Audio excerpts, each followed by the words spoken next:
헌법재판소를 움직이는 실제 권력은 누구로부터 나오는가?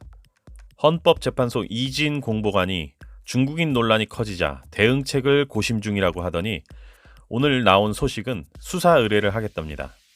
우선 여기서 드는 생각은 만약에 제가 이런 의혹을 받았고 사람들이 저를 중국인으로 의심했다면 출생 기록이나 어린 시절 한국에서 자란 사진이나 이런 내가 한국인임을 증명할 수 있는 여러 가지 방법들이 있잖아요. 그런 것들을 제시하면서 나는 본래 한국인이기 때문에 이렇게 의심을 받아도 오해를 할 수 있겠다 생각을 하고 국민들에게 풀어보려고 노력을 하는 게 정상적인 스탠스라고 생각을 합니다. 그런데 이진 공보관은 대응이 수사 의뢰라. 이건 결국 이런 여론이 커지는 것을 수사 의뢰를 통해 위축시키려는 의도로 보이는데 이것은 본인이 중국인이 아니라고 하더라도 헌재 TF 구성원 내에 중국인이 있어서 그것이 드러나는 것을 막고자 하는 의도가 아닐까 생각이 됩니다. 내가 어디 성모병원에서 태어났거나 서울 어디 산부인과에서 태어났다면 출생 기록 같은 거 띄는 거 어렵지 않거든요. 그것을 증명하고 오해를 푸는 게 어려운 일은 아니잖아요. 그리고 나무위키에 어떤 이유로 출생지가 중국으로 되어 있었던 것인지 그리고 그것이 발각되자 바로 그 출생 기록 부분이 수정된 것 이런 부분들이 네티즌들에 의해서 다 기록으로 남아있거든요. 그리고 이진 공보관은 헌법재판소라는 매우 중요한 국가기관에서 공보관이라는 직책을 가진 공무원입니다.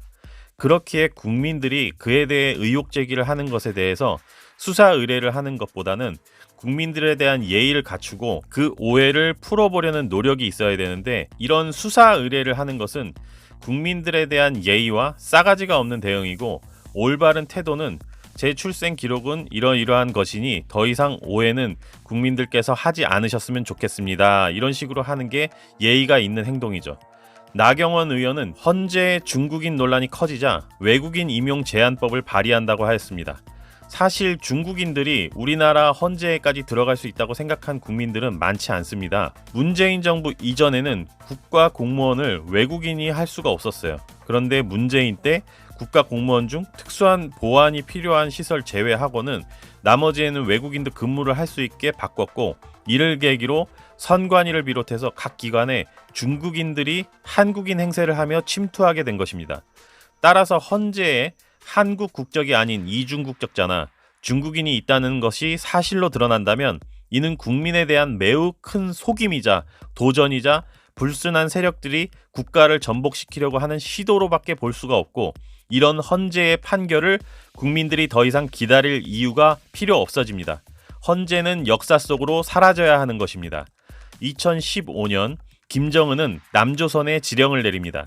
남조선 헌법재판소를 정치적으로 각성되고 반미의식이 강하여 권위 있는 세력이 장악하도록 하라. 그리고 기존 남조선 진보 세력들이 친북 좌파로 인식되어 활동에 제약이 많이 생기게 된 것이 약점이 되었으니 선거를 통해 지지율을 얻어 야당이든 여당이든 핵심 위치까지 빨갱이들을 침투시켜라. 이러한 지령을 받은 문재인은 대법원장에 김명수를 임명했고 헌법재판소장에 유남석이라는 사람을 임명합니다. 김명수는 문재인 정부 때 우리나라 사법 시스템을 완전히 좌경화시키며 현재까지도 그 영향하에 망가진 사법 시스템에 대한 고통을 받고 있는 그런 국민들에게 큰 고통을 준 장본인입니다. 유남석 헌재 소장은 전남 목포 출신으로 우리법 연구회 출신이며 문재인은 유남석을 통해 헌재를 장악하게 합니다. 유남석은 70여 명의 헌재 연구원을 발탁하여 모든 시스템을 장악하는 데 기여합니다. 그리고 오늘날 헌재 연구원 중국인 논란이 생기게 되는 것입니다. 이는 유남석이 임기를 마치고 현재 헌법재판소장 권한대행을 맡고 있는 문영배를 통해 이어져 내려오고 있는 것이고요. 이들이 투입시킨 70여 명의 헌재 연구원들 중 약 10여 명이 현재 TF를 구성하여 윤석열 대통령 탄핵 심판에 대본을 만들고 8인의 재판관들을 꼭두각시로 만들어서 대본대로 탄핵을 진행 중이다 이것입니다. 중국인 논란이 커진 특이한 이름을 가진 오헌이라는 연구가는 자신의 이름이 드러나자 영문성 OU2로 작성했던 자신의 영문성을 O로 수정하였습니다. 이뿐만 아니라 헌법재판소 홈페이지에 특정 연구원들이 검색이 되지 않도록 홈페이지에서도 수정 작업이 이루어졌습니다. 문영배는 자신의 SNS가 논란이 되자 SNS를 수정하다가 수정한 것이 또 발각이 되자 삭제하였고, 자신의 고교 동창 카페가 이상한 동영상으로 논란이 되자 재판 중에 사라져서 자신이 그동안 작성했던 댓글을 삭제하는 일도 저질렀습니다.